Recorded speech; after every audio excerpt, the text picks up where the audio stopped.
चंडीगढ़ में पत्रकार वार्ता के दौरान हिमाचल प्रदेश के मुख्यमंत्री सुखविंदर सिंह सुक्खू ने कहा कि कांग्रेस देश की सबसे बड़ी विपक्षी पार्टी है। जनता को भी गलत को गलत ठहराना पड़ेगा। कांग्रेसी हर जगह जाकर सत्याग्रह चलाकर सत्य को सत्य कहने का काम करेंगे। उन्होंने कहा कि राजनीतिक षड्यंत्र का सहारा लेकर राहुल गांधी की लोकसभा सदस्यता रद्द की गई है। इसके प्रति जनता को जागरूक किया जाएगा। ओबीसी के मामले पर सुखविंदर सिंह सुक्खू ने कहा कि राजनीतिक रोटियां सेकने के लिए लोगों को जातियों में बांटा जा रहा है, लेकिन समाज एक जाति से नहीं बनता।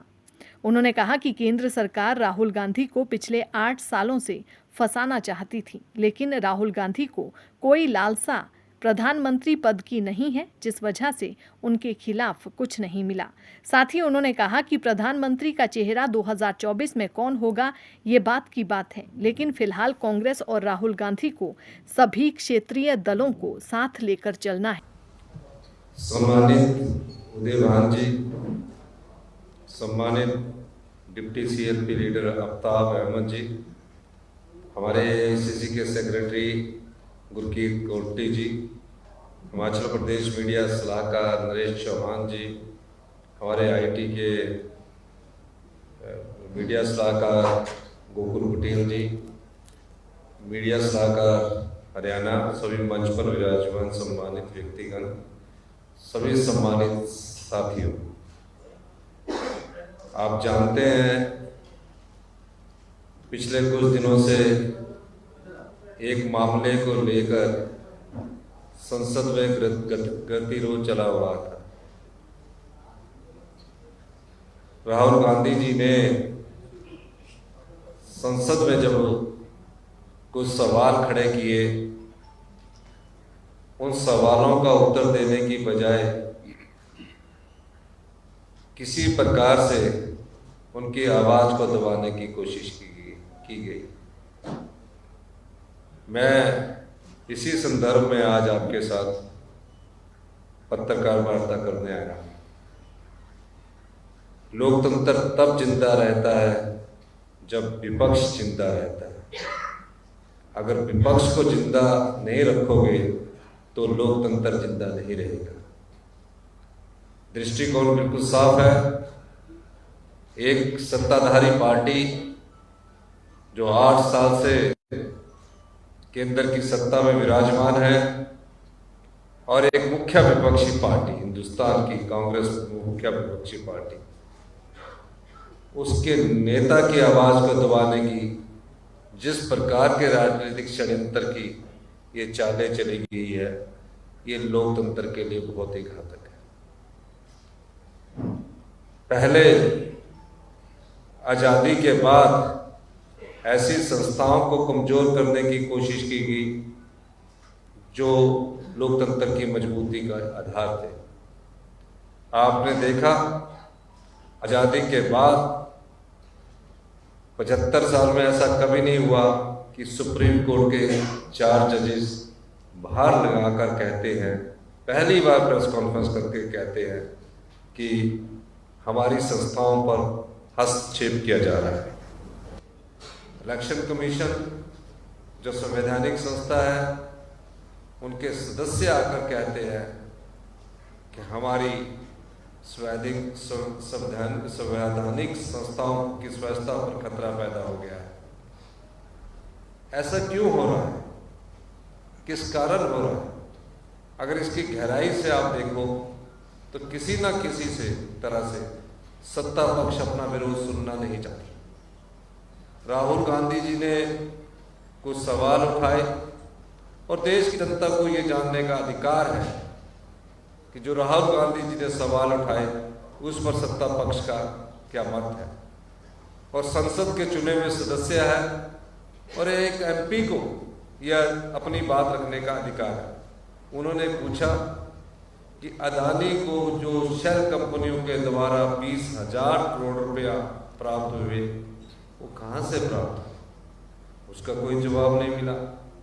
अदानी जी के साथ क्या आपका रिश्ता है? उसका कोई जवाब नहीं मिला। क्या वो कितनी बार अदानी जी के साथ विदेश घूमने गए या देश में घूमने गए? उसका कोई जवाब नहीं मिला। ठीक है, आपने नहीं जवाब देना, कोई बात नहीं, आप अपनी बात को नहीं रखना चाहते, कोई बात नहीं, लेकिन कोई भी सत्ता पक्ष वाला जो अहंकार में होता है वो अपनी बुराई सुनना नहीं चाहता।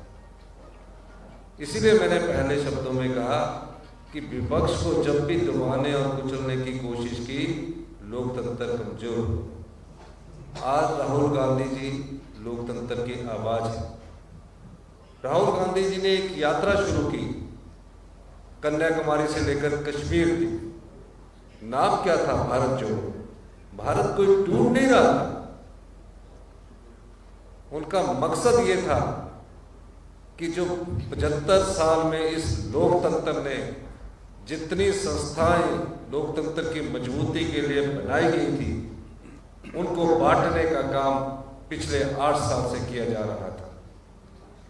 लोगों का हजूम उड़ा और उस हजूम में उन्होंने भारतीय जनता पार्टी की जो सरकार, उन्होंने पाया कि आने वाले 2024 के लिए मुख्य विपक्षी पार्टी जो कि कांग्रेस है, सबसे बड़ी चुनौती बनकर हो रही है। जब चुनाव होते हैं, सत्ता पक्ष का एक हथियार होता है, और अब तो सत्ता पक्ष के पास कई हथियार है।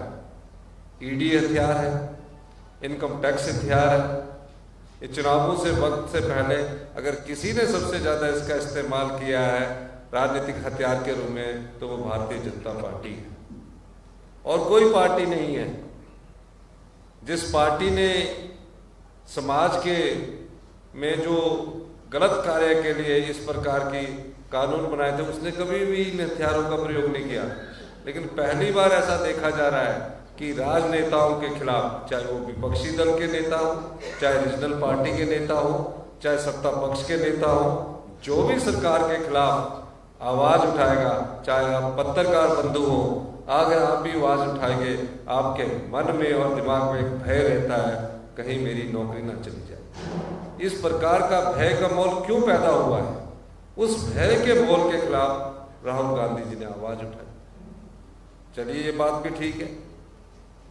कर्नाटका में कानूनी पहलू को भी देखना चाहिए। ये कैसी अराजकता है? कर्नाटका के कोलार में वो जनसभा को संबोधित करते हैं। गुजरात में उनके खिलाफ सूरत में एक हमारे विधायक है पुष्पेंद्र मोदी जी, जो कि भारतीय जनता पार्टी के विधायक थे, उनके खिलाफ मानहानि का मुकदमा दायर करते हैं। फिर उसके बाद वो स्टे लेते हैं। संसद में 9 दिन बाद जब राहुल गांधी जी मोदी जी से कुछ सवाल पूछते हैं, वो स्टे वापस करने की एप्लीकेशन देते हैं। एप्लीकेशन वापस होगी और उसके बाद कोर्ट का फैसला आता है। और मामला क्या है? मामला ये है कि कहाँ भाषण दिया, कोई व्यक्तिगत टिप्पणी नहीं की गई। मानहानि का मामला तब बनता जब व्यक्तिगत टिप्पणी की गई हो। यही नहीं, उसके बाद कोर्ट ने उन्हें कन्विक्ट कर दिया और 24 घंटे के अंदर उनकी सदस्यता रद्द कर दी।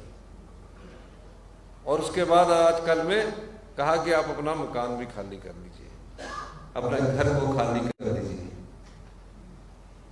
आप घर खाली करवा सकते हो, आप संसद में उनकी आवाज को दबा सकते हो, लेकिन जनता की अदालत में उनकी आवाज को आप रोक नहीं सकते। घर खाली करवाने से राजनीतिक रोटियां नहीं सेकी जा सकती। एक ऐसा परिवार जिस परिवार ने इस देश की एकता और अखंडता के लिए बलिदान दिया, उसको मिटाने के लिए ये सरकार पूरी कोशिश कर रही है। लेकिन मुख्य विपक्षी पार्टी के सबसे बड़े नेता के खिलाफ इस प्रकार का मुकदमा दायर करके वो ये दर्शाना चाहते हैं कि हम अभी सर्वोपरि है, हमारी बात सुनिए। माइट इज राइट की थ्योरी चलने वाली नहीं है। राहुल गांधी जी ने कहा है कि मुझे किसी प्रधानमंत्री के पद की लालसा नहीं है। सही कहा उन्होंने। उनकी दादी प्रधानमंत्री थे, उनके परदादा प्रधानमंत्री थे, उनके पिताजी प्रधानमंत्री थे। श्रीमती सोनिया गांधी जी को जब 2009 में सभी संसद सदस्य और रीजनल पार्टी के जो हमारे अलायंस पार्टनर थे उन्होंने कहा था कि आप प्रधानमंत्री बनिए, सोनिया गांधी जी ने उस समय भी प्रधानमंत्री के पद का त्याग किया था। मनमोहन सिंह जी ने राहुल गांधी जी को कहा था कि आप मेरे मंत्रिमंडल में शामिल हो जाइए और कुछ समय बाद आप देश के प्रधानमंत्री बनिए। राहुल गांधी जी ने तब भी प्रधानमंत्री का पद नहीं स्वीकार किया था। ऐसा क्या बात थी कि राहुल गांधी जी एक प्रधानमंत्री के बेटे, एक प्रधानमंत्री के पोते कन्याकुमारी से कश्मीर तक पैदल चले? क्योंकि वो जानते थे इस लोकतंत्र को कमजोर करने का जितना दायित्व सत्ता पक्ष के हाथ में है, विपक्ष की भूमिका में उस लोकतंत्र को मजबूत करने के लिए हमें मुख्य विपक्षी पार्टी होने के नाते हम इस प्रकार की यात्रा से देश के नागरिकों को जागरूक करें। परिस्थितियां जो भी रही हो, लेकिन मैं आज आपको कह सकता हूं कि अदानी जी को बचाते बचाते कहीं अपनी सरकार ना खो दे। लोकतंत्र को जिंदा रखने के लिए मुख्य विपक्षी पार्टी का जिंदा रहना बहुत जरूरी है। अगर मानहानि का दावा करना था, जिसके खिलाफ टिप्पणी की गई थी उसके खिलाफ नहीं गए हो, कोई तीसरा आदमी आके मानहानि का मुकदमा दायर करता है, कांग्रेस पार्टी इसकी निंदा करती है। इस प्रकार के हथकंडों से आप किसी विपक्षी पार्टी के नेता को दबा नहीं सकते, क्योंकि विचारधारा मजबूत होती है। राहुल गांधी जी कांग्रेस की विचारधारा का प्रतिनिधित्व करते हैं और विचारधारा को ना तो खत्म किया जा सकता है, ना दबाया जा सकता है। विचारधारा सभी वर्गों को आगे लेकर जो कांग्रेस की विचारधारा है, उस विचारधारा को मजबूत करने के लिए ही राहुल गांधी जी ने अभी फिर कहा है कि हम और लोकतंत्र के आवाज को मजबूती के लिए आंदोलन करेंगे। मैं यही कुछ शब्द आपके साथ कहना चाहता हूँ। आपके पास कोई क्वेश्चन हो तो आप उससे पूछ सकते हैं।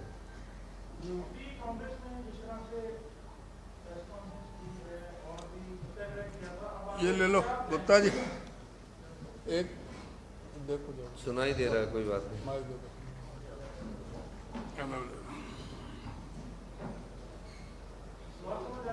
हाँ हाँ बढ़िया आ रही है, मजबूत आ रही है।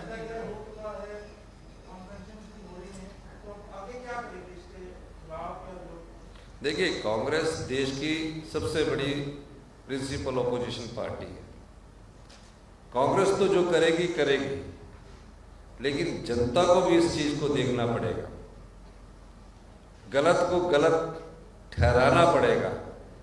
इस सभागार में बैठे पत्रकारों के मन में भी भय रहता है, और आपके भी इसलिए कह रहा हूं कि हम सब लोग कांग्रेस पार्टी के लोग तो हर एक जगह जाकर जो गलत चीज है उस लड़ाई को लड़ेंगे, क्योंकि हम सत्य की राह से निकलकर आगे सत्याग्रह शुरू करके अपनी बात को हर नुक्कड़ में रखेंगे, हर कोने में रखेंगे। हम आंदोलन भी करेंगे, हम विपक्षी पार्टियों को, चाहे हमारी सभागार में सदन में है वहाँ भी हमको उनसे सवाल पूछेंगे, विधानसभा में भी इनसे सवाल पूछेंगे। ये कैसे लोकतंत्र है जब मुख्य विपक्षी पार्टी के नेताओं को बिना किसी कारण के, जिस राजनीतिक षड्यंत्र के द्वारा, जिनका सहारा लेकर उनको उनके रास्ता खत्म करने की बात की गई है, उसके खिलाफ हम जनता को जागरूक करते रहेंगे। साहब, आपको लगता है कि अभी अगले साल लोकसभा चुनाव आ रहे हैं और ऐसी चुनाव की करीबी में ये सदस्यता करने का मुद्दा सामने आया है, तो विपक्ष की एकजुटता, क्या आपको लगता है कि विपक्ष एकजुट होकर चुनाव लड़ पाएगा? देखिए, एक बात मैं कहना चाहता हूँ, चुनाव आते हैं, चुनाव चले जाते हैं। आज लड़ाई चुनाव जीतने और चुनाव हारने के लिए है।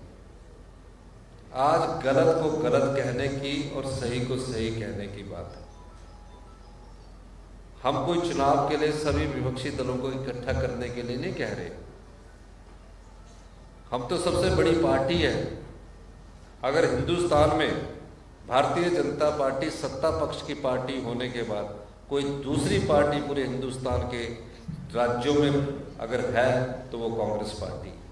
जिसका कार्यकर्ता हमें आपको हर जगह मिलेगा। हम सत्ता में नहीं है बेशक, हम प्रिंसिपल ओपोजिशन पार्टी कई स्टेट में, हरियाणा में प्रिंसिपल ओपोजिशन पार्टी है, पंजाब में प्रिंसिपल ओपोजिशन पार्टी है, उत्तराखंड में हम नॉर्थ की स्टेट बता सकते हैं, कर्नाटका में हम ओपोजिशन पार्टी है। इसका मतलब ये नहीं कि हम चुनाव लड़ने के लिए ये बात कह रहे हैं। हम 2 चुनाव नहीं जीत रहे तो इसका मतलब हमारा वजूद खत्म नहीं हुआ है। लेकिन क्षेत्रीय पार्टियों को सोचना पड़ेगा, जब कांग्रेस पार्टी के सबसे बड़े नेता पर वो झूठा आरोप लगाकर उसकी सदस्यता रद्द कर सकते हैं, तो क्षेत्रीय पार्टी को आने वाले समय में वो किस कड़ी में समझते होंगे। उनका तो एक राज्य में आधार है। इसलिए प्रूडेंटली, विवेकपूर्ण उन लोगों को जो रीजनल पार्टी है, इस लोकतंत्र के हित के लिए, जिसको 75 साल कांग्रेस की विचारधारा ने सींचा, नीतियां बनाई, कार्यक्रम बनाई, संस्थाएं बनाई, और जिसके वजूद के सारे ये लोकतंत्र मजबूत रहा, सभी रीजनल पार्टी को सोचना पड़ेगा कि आप आने वाले समय में एक छत के नीचे इकट्ठे हो। प्रधानमंत्री कौन बनता है ये दूसरी बात है, मंत्री कौन बनती है ये दूसरी बात है, लेकिन एक छत के नीचे इसको आंदोलन के रूप में सभी पार्टियों को आगे आना चाहिए। और मुझे खुशी है कि सभी पार्टी के नेताओं के हम बयान सुन रहे हैं, और सभी पार्टियां कहीं ना कहीं प्रोटेक्शन रखकर उस बयान को, अपने आप को, इस बात को सही ढंग से कह रही है। जैसे केजरीवाल जी ने अपनी विधानसभा में कहा, उनको पता है कि विधानसभा की उनको प्रोटेक्शन है, उन्होंने कहा कि सबसे बड़ा तानाशाह जो है हमारे देश के प्रति, उन्होंने कहा। इस दृष्टिकोण से हमें आगे आना पड़ेगा कि कैसे सभी पार्टियां एक विचार करें और एक छत के नीचे आकर इस लोकतंत्र की मजबूती के लिए जो राहुल गांधी जी का आंदोलन है उसमें कंधे से कंधा मिलाकर साथ दें।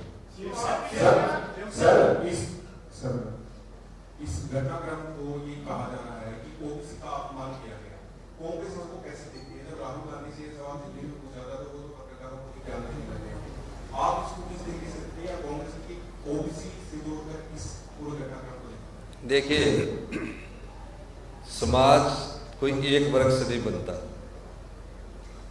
चाहे ओबीसी है चाहे अदर है। इस समय समाज का के में जो लोकतंत्र है उसको बचाने की बात है, आज जाति में बांटने की बात नहीं। राजनीतिक रोटियां सेकने के लिए हम अपने जाति में तो राजनीति कर सकते हैं, लेकिन हम तो ये पूछ रहे हैं कि आप अदानी जी के जो 20,000 करोड़ रुपए है वो कहां से आए? वो कोई जाति से संबंधित प्रश्न नहीं है। आप मानहानि का मुकदमा करने वाला जो व्यक्ति है उसकी मानहानि कहाँ हुई? जिसकी मानहानि पर की बात करके उनकी सदस्यता निलंबित कर दी गई, और किसकी सदस्यता निलंबित कर दी गई? जो कांग्रेस पार्टी मुख्य विपक्षी पार्टी का सबसे बड़ा नेता है, एक जिसकी मानहानि पर उनको उंगली उठने का जो शक है उसने तो किया नहीं, कानूनन गलत है। अब इसको राजनीतिक रोटियां ओबीसी में कहना ऐसी कोई बात नहीं है। लोग समझते हैं ये मुद्दे चलते नहीं है। आपने कहा कि राहुल गांधी की लालसा कभी भी प्रधानमंत्री बनने की नहीं, आगे टारगेट क्यों किया जा रहा है राहुल गांधी को? क्या समझते हैं, क्यों, क्या थ्रेट समझते? 2024 बहुत अच्छी बात आपने पूछी। प्रधानमंत्री की पद के लिए राहुल गांधी जी ने राजनीति नहीं की।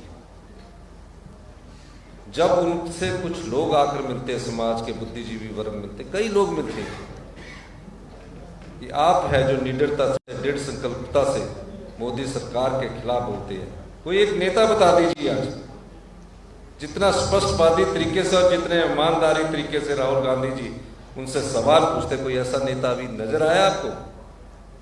इसलिए टारगेट किया गया, और इसलिए टारगेट किया गया कि अगर आने वाले चुनावों में हमें किसी पार्टी से डर है तो 2024 में मुख्य विपक्षी पार्टी कांग्रेस ही होगी, जिसकी जड़ें हर जगह, हर प्रदेश में मौजूद है। रीजनल पार्टी से वो डरते नहीं है। रीजनल पार्टी को तो वो थोड़ा थोड़ा डरा धमका के चला लेते, कभी फंड रोक देंगे, कभी कुछ रोक देंगे। इसलिए राहुल गांधी जी को टारगेट किया, और राहुल गांधी जी को और किसी चीज में टारगेट नहीं कर सकते थे।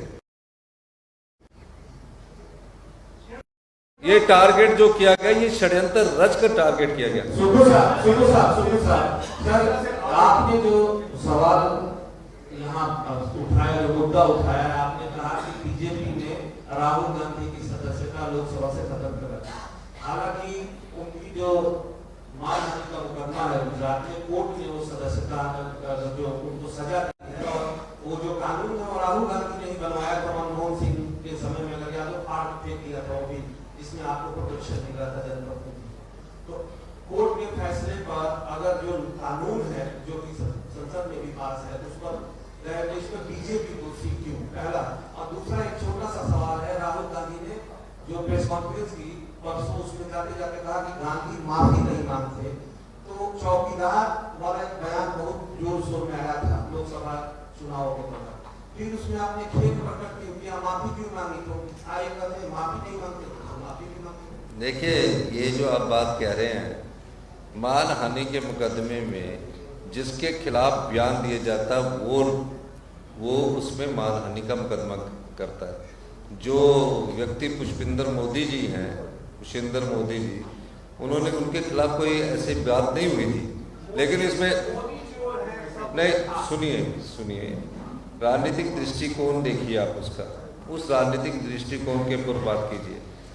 अगर आप ऐसे कहोगे कि कानून क्या बोलता है, मेरे आत्मसम्मान को ठेस पहुंची है और मेरे आत्मसम्मान को ठेस पहुंचने के लिए ये कानून बना है, मैं अपने आत्मसम्मान को ठेस पहुंचाने के लिए जो बात निकल गई उसके बाद मैं अदालत में जाता हूं। जिनके आत्मसम्मान को ठेस पहुंची वो नहीं गए। यही तो कानून की हम परतों को देख रहे हैं और हाई कोर्ट में या सुप्रीम कोर्ट में उसके खिलाफ हमारी लीगल टीम जा रही है। दूसरी, गांधी माफी नहीं मांगेगा ये कहने का मकसद नहीं, भाव देखिए उसके पीछे। भाव ये है कि मैं सत्य और हिंसा की जो लड़ाई लड़ रहा हूं उससे कदम पीछे नहीं हटाऊंगा। भावार्थ ये है उनका। मैं एक ऐसी महान विचारधारा का प्रतिनिधित्व करता हूं जो कांग्रेस की विचारधारा है। मुझे संसद से हटा दो, मुझे जेल में डाल दो, मुझे सलाखों के पीछे हटा दो, लेकिन सत्य और हिंसा की लड़ाई में मैं गांधी जी की विचारधारा के साथ आगे बढ़ता रहूंगा। ये भावार्थ है। आप उन शब्दों को मत जाइए, भावार्थ पर जाइए।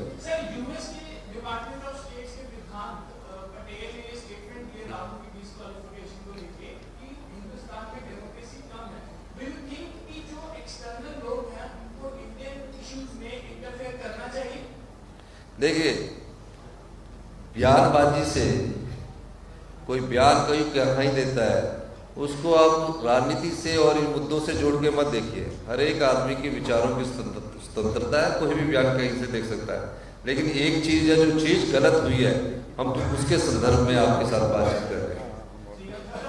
हाँ जी, डॉक्टर साहब। हेलो, आप ले लो पहले।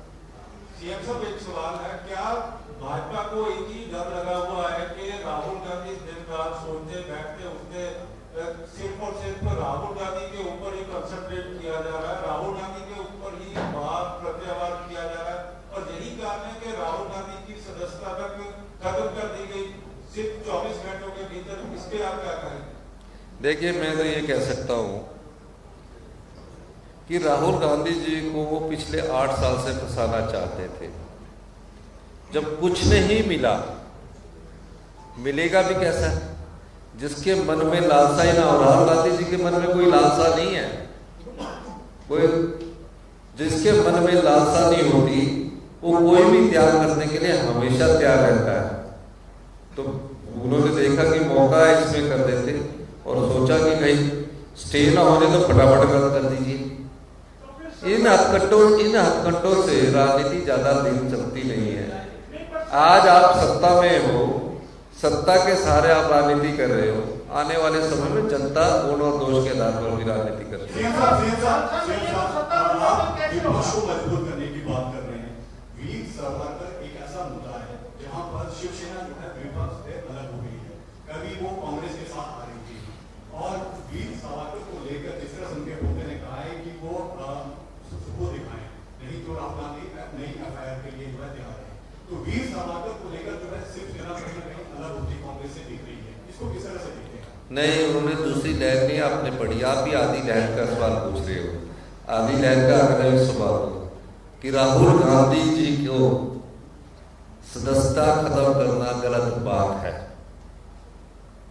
ठीक है, ओरिजिनल पार्टी है, उन्होंने कहा है, हम उनकी बात को आगे बढ़ाते हुए कहते हैं, जब वो ये मान चुके कि ये सदस्यता गलत करना गलत बात है, तो दूसरे बयान को आप उससे अलग मानिए और राजनीतिक बयान होते हैं।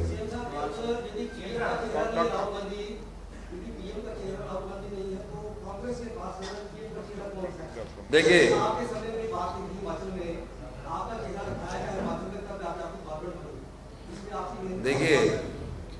कांग्रेस पार्टी में ये जो पावर ड्रिवन पॉलिटिक्स है ये नहीं है, अब विचार आइडियोलॉजिकली ड्रिवन पॉलिटिक्स हो रही है। जब से राहुल गांधी जी, मैं आपको कुछ चीज, राहुल गांधी जी आए हैं, उन्होंने ऑर्गेनाइजेशन में बड़े महत्वपूर्ण बदलाव किए हैं जो समय आने पर परिणाम देंगे। पहली बात, प्रधानमंत्री का कौन चेहरा होगा ये अलग बात है, अभी मुख्य विपक्षी दल होने के नाते उनको सभी क्षेत्रीय दलों से बात कर आगे की राजनीति को करना है। प्रधानमंत्री तो तब बनेंगे ना जब हम 272 सीटें आएंगे, तब चयन कर लेंगे, तब आपको बता देंगे।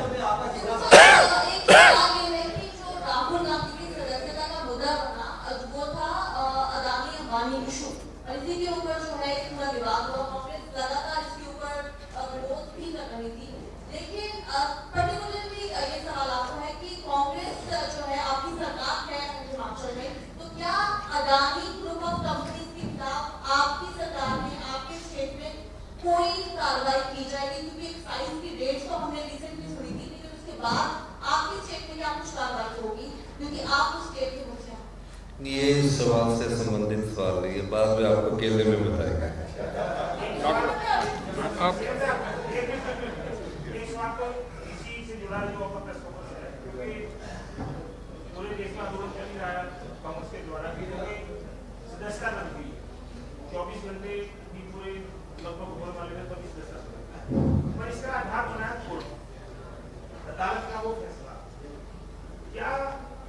कांग्रेस ये मानते हैं कि अदालत का मिसयूज किया गया, इस अदालत का प्रयोग किया गया, अदालत को प्रभावित किया गया, तो अदालत का फैसला आधार बना।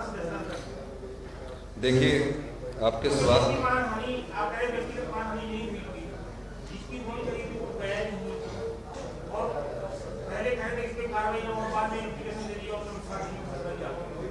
इसके साथ जोड़े दिया। तो मेरा मानना ये है, क्या इस अदालत को भी यूज किया गया? देखिए, इस फैसले के खिलाफ कांग्रेस पार्टी ने फैसला किया कि ऊपरी अदालत में जाएंगे और कानून को चुनौती देंगे। ऐसा नहीं होता, कई बार निचली अदालतों ने सही फैसला किया होता है, ऊपरी अदालतों में आके वो ठीक हो जाता है। तो इस दृष्टिकोण से हम ऊपरी अदालत में, क्योंकि देश के कानून का सभी लोग सम्मान करते हैं, इसमें कोई दुराई नहीं। और ये भी सही नहीं है कि सभी निचली अदालतों के फैसले सही रहे हैं, कई जगह जाकर वो बदले भी हैं। हरियाणा में ही बदला है। नहीं, मेरा ये मानना है कि एक बार में एक बोला है और एक ही क्वेश्चन करे, बार बार नहीं, जिससे और कोई मौका मिले।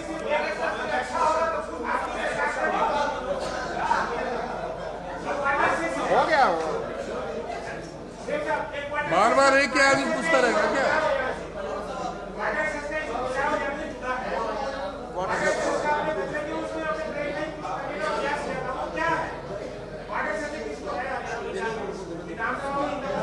मैं ये जो आपने बात कही है इसके बारे में इसके बारे में मैं आपसे अलग से अभी बात करूंगा। बहुत बहुत धन्यवाद।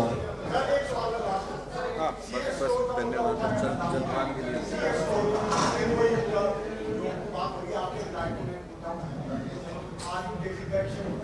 नहीं, जो भी होगा सारा देख लिया जाएगा। और बाद में के बाद सभी का